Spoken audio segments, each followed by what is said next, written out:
So the Heroic Torch epic equipment for the Grand Warden has just released in Clash of Clans with the Splash Bash event.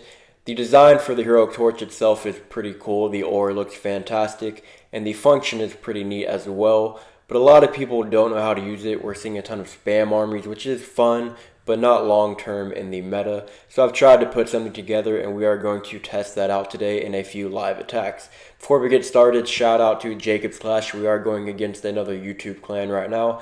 Respectfully, I hope we destroy you guys, but I think it will end up in a tie.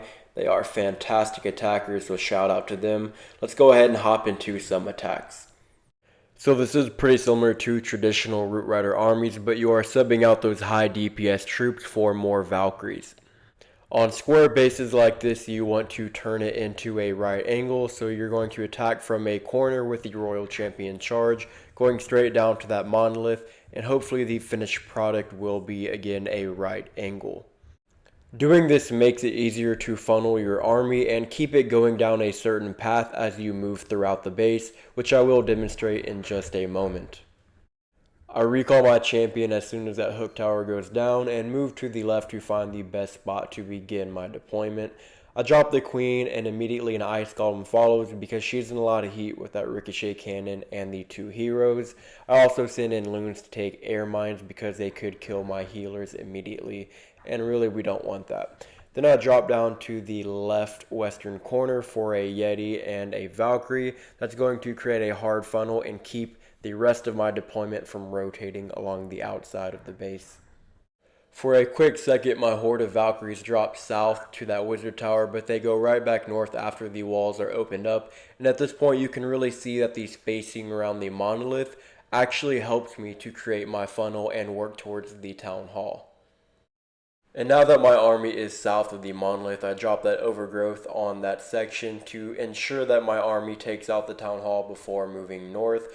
I pop my warden ability so those Valkyries can go in every direction, and not only were the Root Riders open, then I drop my champ in the back with the rocket spear to clear the monolith and any other major defenses that might hurt my army as it works back up.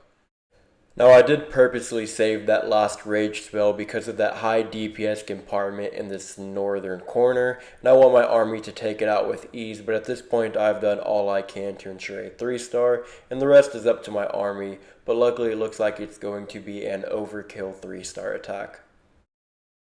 Couldn't start any better, and now we will move on to a Legends League live attack.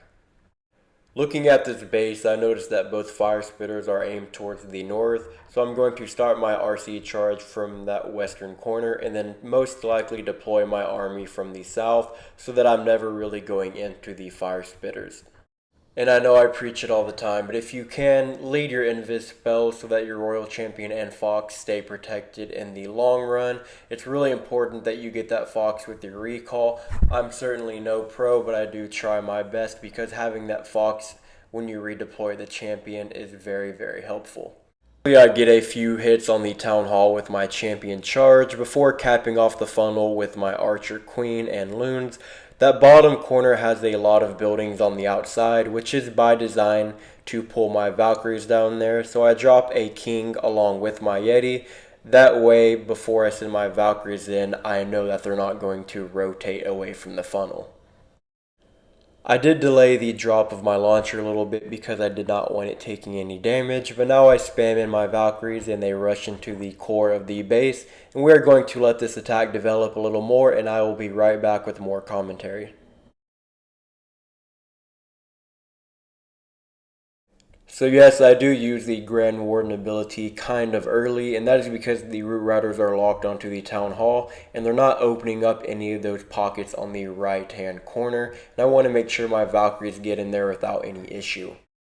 So now watch how my king is going into that ricochet pocket. I thought I would use my king ability there and open everything up for some flow, but I really wanted to wait and see if he could get into the monolith pocket and then really get some good value, which did work fantastically. I redeploy my champion on the left hand side to take out that ricochet, and it's looking like it will be a 3, but I'm not sold on it quite yet. One thing that absolutely bothered the piss out of me was how my champion locked onto that Inferno Tower and ran right by the Ricochet as it was throwing shots at her. But that's because my overgrowth lasted a half second too long, and hero AI in this game is not too fantastic.